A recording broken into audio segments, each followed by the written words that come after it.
A Short History of Power by Simon Heffer. Introduction.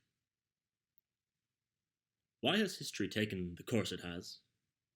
Has it been an accident down simply to fate, or time and chance, or the operation of some unseen and unseeable hand?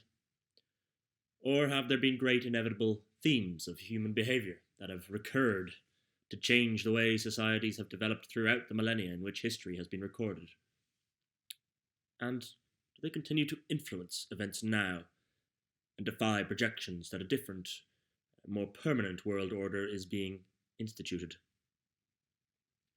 If we look at why events have happened, we soon realize that the same handful of reasons recur. In his 1989 article, The End of History, written as the Soviet Empire evaporated, Francis Fukuyama wrote, "What we may be witnessing is not just the end of the Cold War or the passing of a particular period of post-war history, but the end of history as such. That is the end point of mankind's ideological evolution, and the universalization of Western liberal democracy as the final form of human government." His thesis cannot yet be proved. He was conscious that the final universal acceptance of democracy would come slowly. Much of the 2 decades since he outlined his thesis has set it back. Liberal democratic values seem to be in retreat.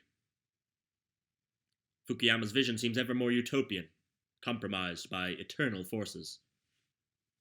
The rise of Islamist extremism since Al-Qaeda's formation in the late 1980s does not in itself prove him wrong, but the refusal by certain Islamic states to condemn Al-Qaeda's activities, or to make any reforms themselves that might lead them towards democracy, and the hostility of a wider number to the American-led war against Islamism, suggest a settled new world order is some way off.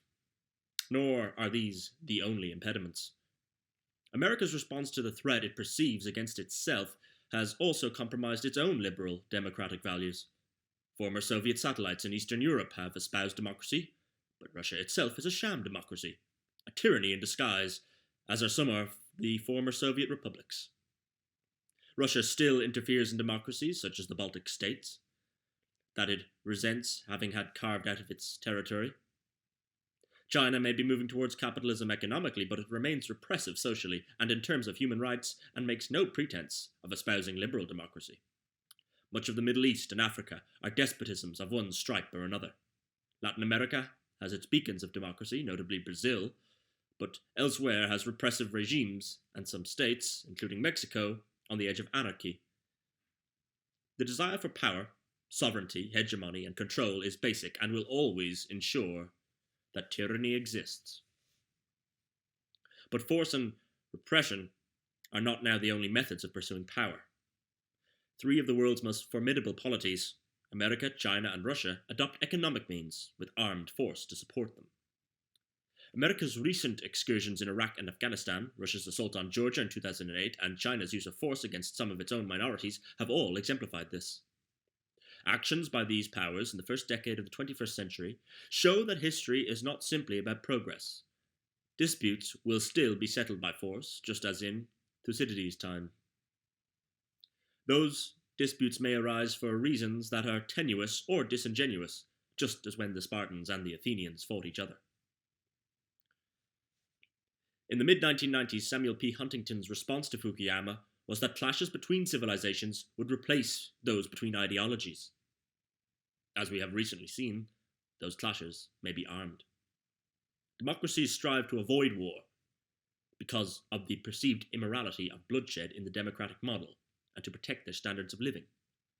However, so long as there are nation-states with distinct national identities, and so long as religion plays a role in the world, the 4 reasons of the pursuit of power by polities that I will detail in this essay, land, God, wealth, and ideology or minds, will continue to cause turbulence and will throw up ideas that challenge the settled order. Carlyle's assertion that the history of the world was the biography of great men has echoed for the last 170 years. Events have happened and continue to happen in sovereign polities because powerful individuals, whether as tyrants or despots, operating by fiat, or acting in concert with others as oligarchs, or with a democratic mandate from an electorate, take certain decisions. What motivates those decisions? Has it not most usually been the urge to assert control or to resist its assertion by others?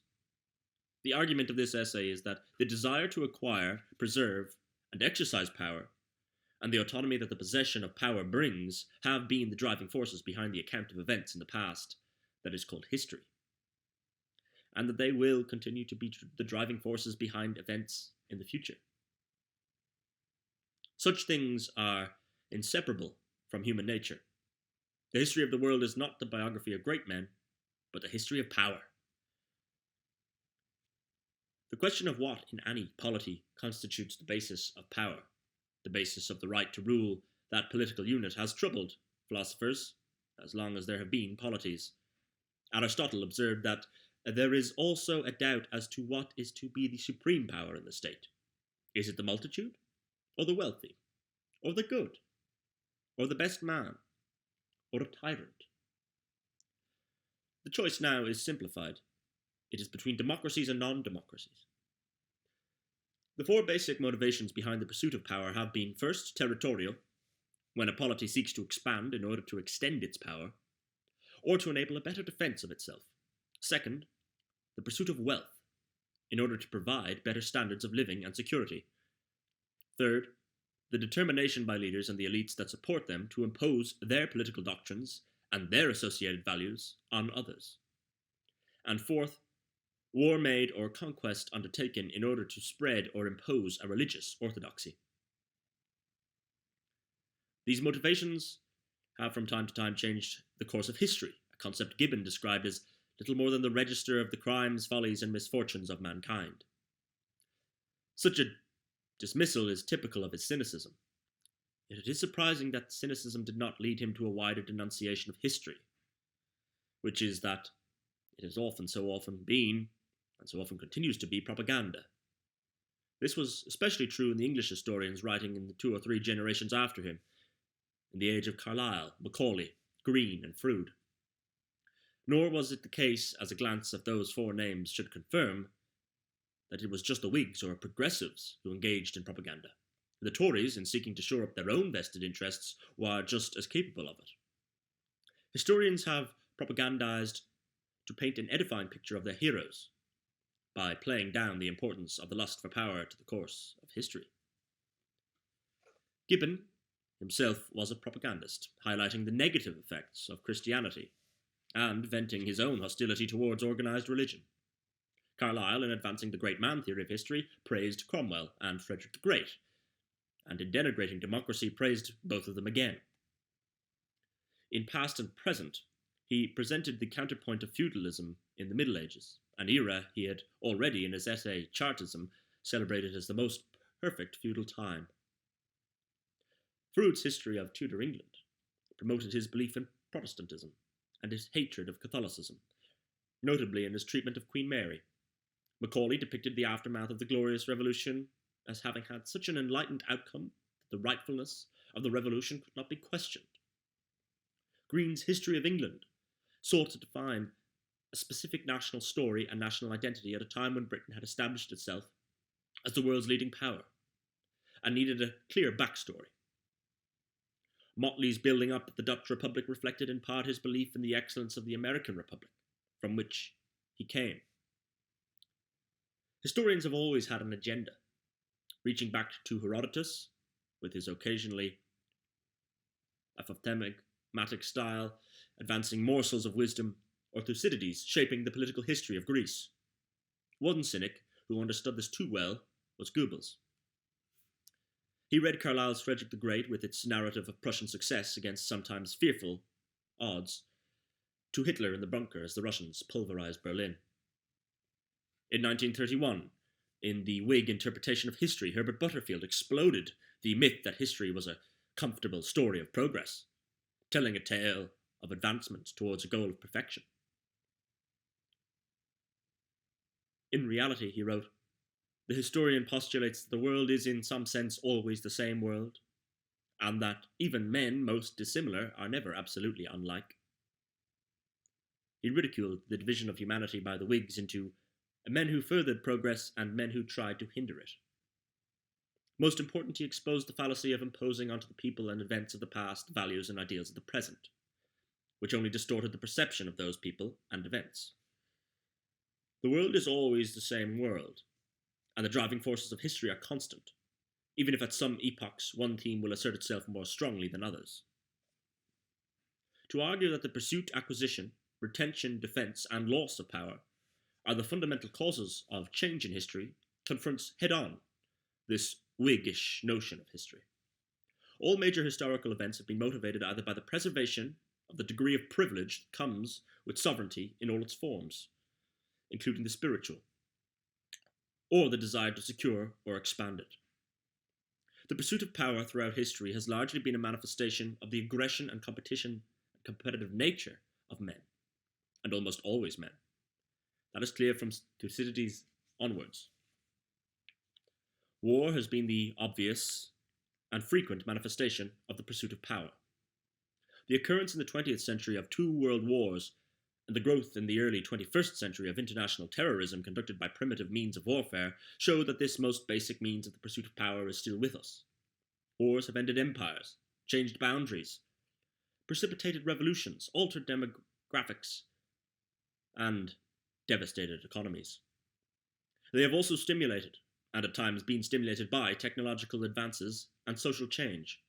The Great War precipitated a range of upheavals, from the Marxist Revolution in Russia and the coming of Hitler to the emancipation of women in Britain. The Second World War was mother of the nuclear weapon, the Cold War, and the end of the British Empire. At most times in history, the means of pursuing power has been predominantly martial. At others, it has been a mix of force and diplomacy, with the latter replacing the former progressively in Western civilization since 1945. Power may be also sought through economic strength, the possession of territory and national resources, religious influence, or the extension of one ideology at the expense of another. However, these qualities have often been acquired or asserted as the result of the use of force, and as such may from time to time provoke those at whose expense they have been acquired to regain them by force. In his work, Power and the Pursuit of Peace, the Cambridge professor of international relations, Sir Harry Hinsley, said there were 2 kinds of forces that brought about war. He called them impersonal and man-made. He said the first were the conditions that were given. The second were the man-made contributions. Marx, also quoted by Hinsley, suggested that wars were the consequence of the existence of independent states. In other words, the prevalence of national interest, however that is defined, will cause polities to fight each other from time to time. Since Hinsley and Marx wrote, certain aspects of international relations have changed. Hinsley's ideas of the causes of war cry out for greater definition. States may be forced with given conditions, the presence of a wanton aggressor, for example, such as Poland and Czechoslovakia were faced with from Nazi Germany in 1938 to 9, or they manufacture them. The pursuit of influence caused Napoleon III to take the bait offered him by Bismarck and to provoke the Franco-Prussian War. This, from the Prussian point of view, was an opportunity for them to conduct a classic war of territorial expansion and to assert themselves as Europe's main continental power, though that was not what Napoleon III thought at the time. He would have categorized it as a war of honor. But wars, like the tango, require 2 participants, and Bismarck wanted the war to display Prussian might against another European power in the interests of securing the unification of Germany under Prussian leadership that was necessary to seal Germany's place as the principal continental power. The Romans had followed a similar course almost 2 millennia earlier. Most other European wars since the Treaty of Westphalia in 1648 were either designed by one power or group of powers to stop the spread of territorial influence of another, such as the Wars of the Spanish Succession, or were opportunist acts of aggression to expand control by a state over neighboring polities, such as the Napoleonic Wars, and to seek to make changes to the aggressor state more difficult. Richard Ned Labo, a professor at Dartmouth, has placed great emphasis on the role of honor in causing wars. Typically, a power is slighted by another and determines to exact satisfaction. much in the fashion of a duel between Prussian noblemen. He cites as his authority the sociologist Max Weber, saying that international politics for Weber is driven by the desire of states to have their superior worth recognized. Many wars can be explained away thus, in pursuit of Weber's idea of power prestige, but they are equally persuasive alternative explanations of the motives behind conflicts. While it is considered gratifying for a nation to be more powerful than other nations, we have to ask, why? Usually the answer is that it is good to be secure, good to be wealthy, and only as a secondary consideration is it good to have people doing as the center of power directs them, not least because security and wealth are threatened if they do not. Much of what follows is drawn from Europe and the world as subsequently colonized and developed by old European powers. I have sought to avoid what Edward Said dismissed as Orientalism, the distortion of the history of the East by writers of the former imperial powers who seek to justify their culture's hand in dominating, for a time, another that they have deemed inferior. Said wrote, defining his term, that my contention is that Orientalism is fundamentally a political doctrine, willed over by the Orient because the Orient was weaker than the West, which will elided the Orient's difference with its weakness. However, the Europeans by the 16th century had shown that they were simply better equipped than the Muslim world, in particular, at expanding their reach and therefore their power.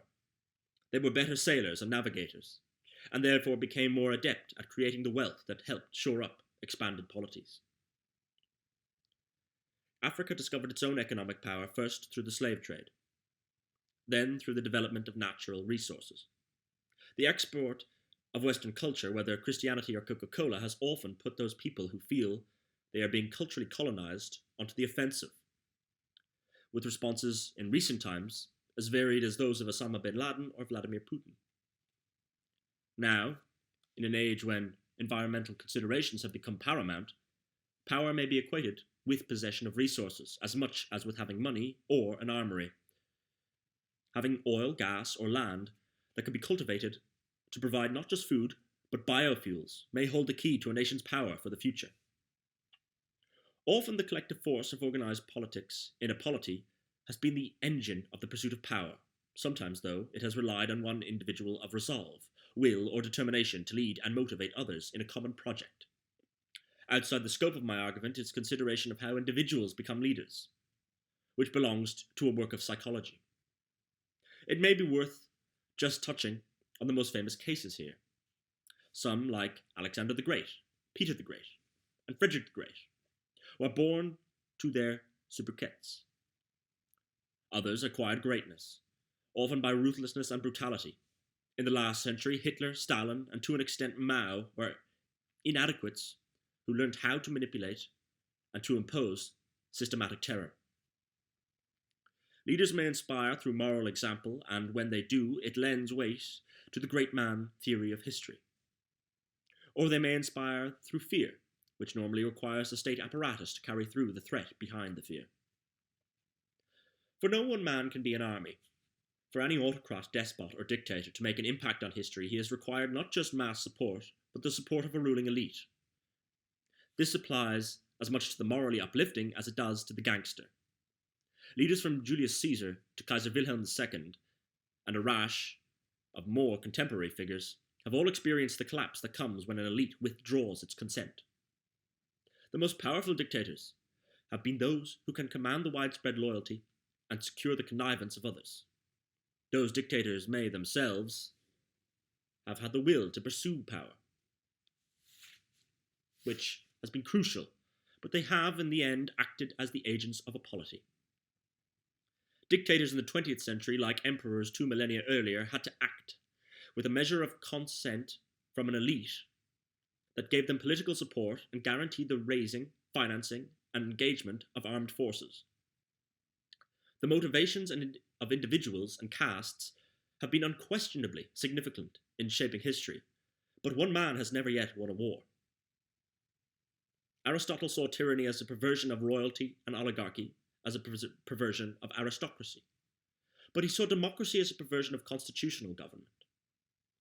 In a constitutional government, the fighting man have the supreme power, and those who possess arms are the citizens. Clearly, the way in which some of the terms Aristotle used are defined has evolved in the last 2,300 years. Democracy, he wrote, as if to clarify the point, is when the indigent, and not the men of property, are the rulers. Ever since the Persian Empire challenged the Greeks in the 6th century BC, historians have recounted how the battle for power has influenced events.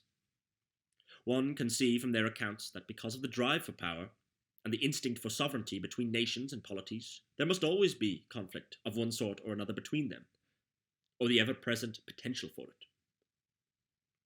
Both Aristotle, with his assertion that man is a political animal, and Plato, with his contention that those with the good fortune to step outside the cave and see sunlight rather than just shadows on the cave wall, should seek to shape the destinies of those stuck inside, are relevant to this argument.